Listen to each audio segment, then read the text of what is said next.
Aqui, chama administrar a ansiedade. Então calma, eu sei que vocês mandam um monte de e-mail, não adianta mandar e-mail, fica longo o vídeo.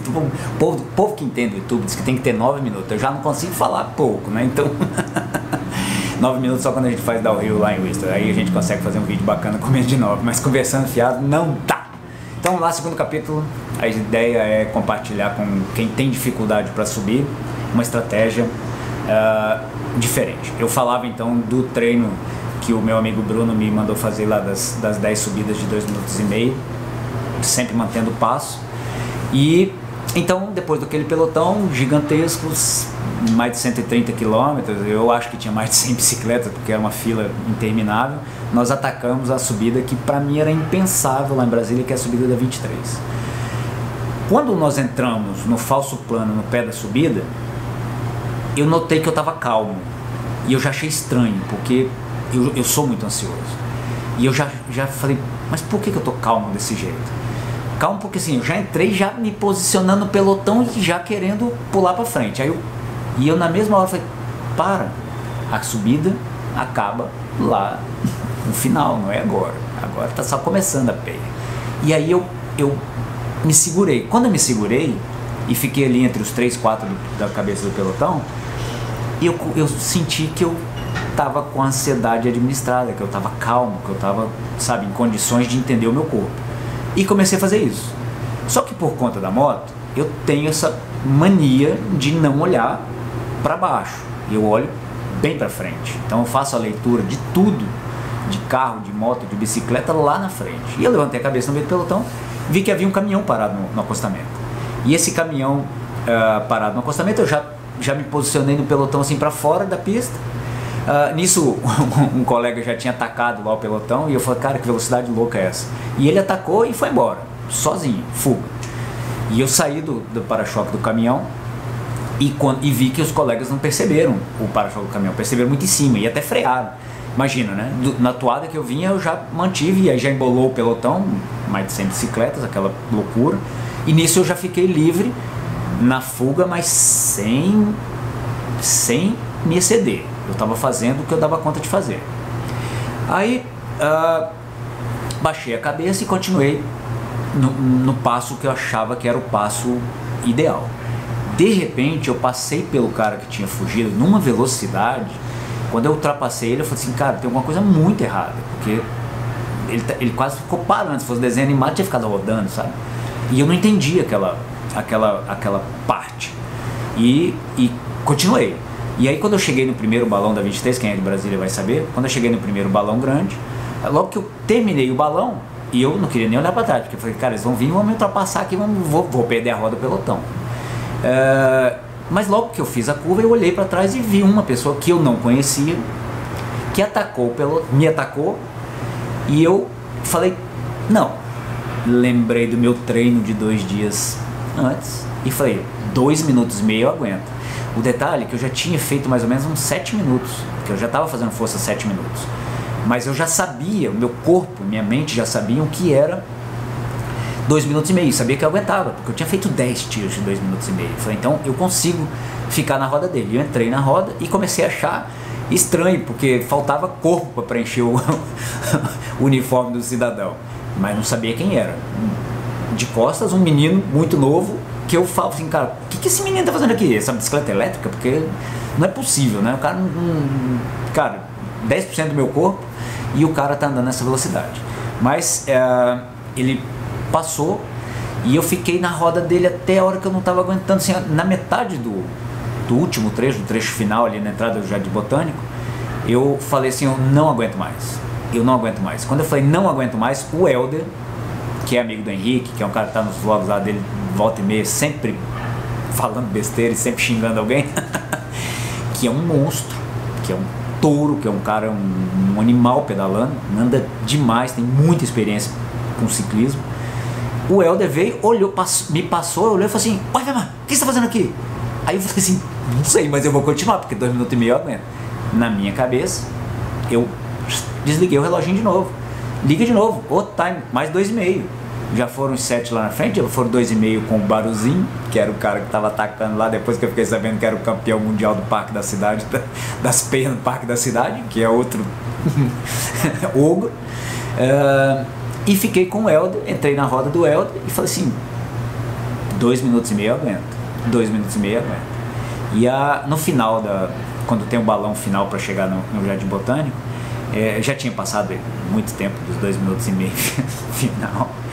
E ainda tinha uma subida e eles continuaram atacando. E eu falei de novo na minha cabeça, só mais 2 minutos e meio. Com essa história, nós abrimos do pelotão principal, nós ficamos, eu não me lembro exatamente do tempo, assim, mas nós ficamos de 5 a 6 minutos fazendo volta, esperando o pelotão chegar.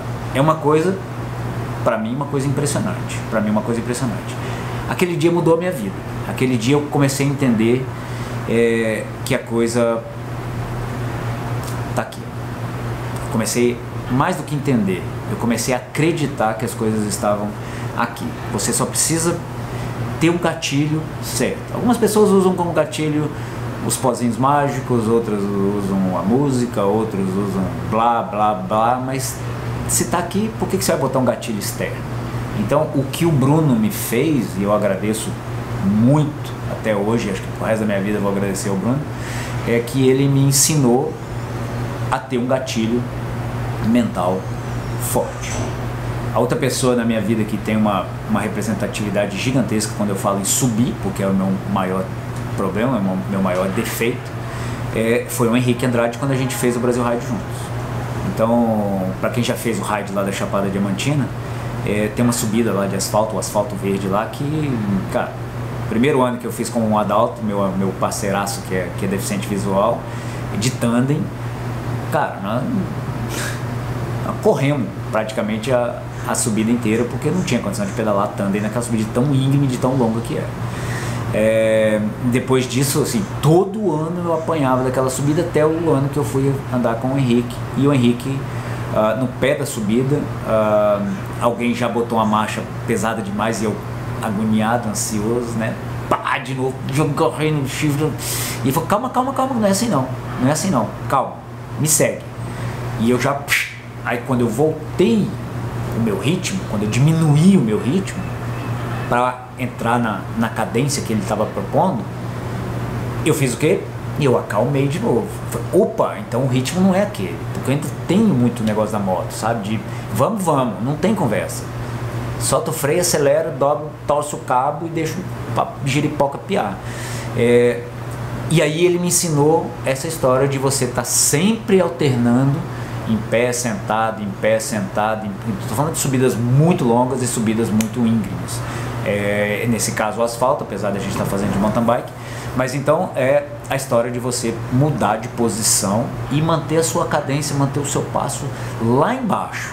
E à medida em que você vai subindo, você vai entrando na sua zona de conforto, e toda vez que você está entrando na zona de conforto, você dá um pentelésimo a mais na potência para você não entrar na zona de conforto, não se acomodar. E aí você vai. O que acontece no final da subida? Desde então, normalmente, quando eu passei a vida inteira sendo aquele trouxa que era pego pela brincadeira dos parceiros, né? Brincadeira dos amigos e brincadeira dos competidores, que no final da subida estão passando marcha, você já chega na subida já acabado, querendo jogar a bicicleta no chão, e aí o seu competidor, passa 2 marchas e continua acelerando. E eu quebrava, jogava no chão, porque eu falava, acabou. Então eu comecei a entender que aquela técnica de você poupar no começo e vir crescendo, vir em crescente, para você terminar no auge da sua força, porque quando acabou a subida você vai descansar, seja plano, seja descida ou seja técnico, você vai descansar. Então foi assim que eu consegui mudar de patamar na bicicleta, foi assim que eu consegui, enfim, ter algumas conquistas importantes, como vencer o Transam Chile, como ir para o pódio do Brasil Ride várias vezes. Isso realmente me deu uma outra maneira de enxergar a subida. Agora eu vou colocar a cereja do bolo, já tem muito tempo que eu estou falando aqui novamente no segundo vlog, pensa bem, então eu vou ser bem breve e vou dizer para vocês como que eu saio daqui do ranking do Brasil Ride, do pódio do Brasil Ride, para ser top 4 no mundo numa subida das Cycles, ok? Um segmentozinho, isso não é nada, isso é uma brincadeira do Strava, é um nada, ok? Mas eu acho que tem algum sentido, né? Para você olhar o ranking e você tá lá no número 4, tem algum sentido e eu vou explicar para vocês. Não é droga, não é droga, não é o pozinho mágico, não é o pozinho mágico. Todos esses tricks que eu já te ensinei aí agora ajudam muito, mas não vão te colocar lá. O que vai te colocar lá no ranking do Strava é medo de urso.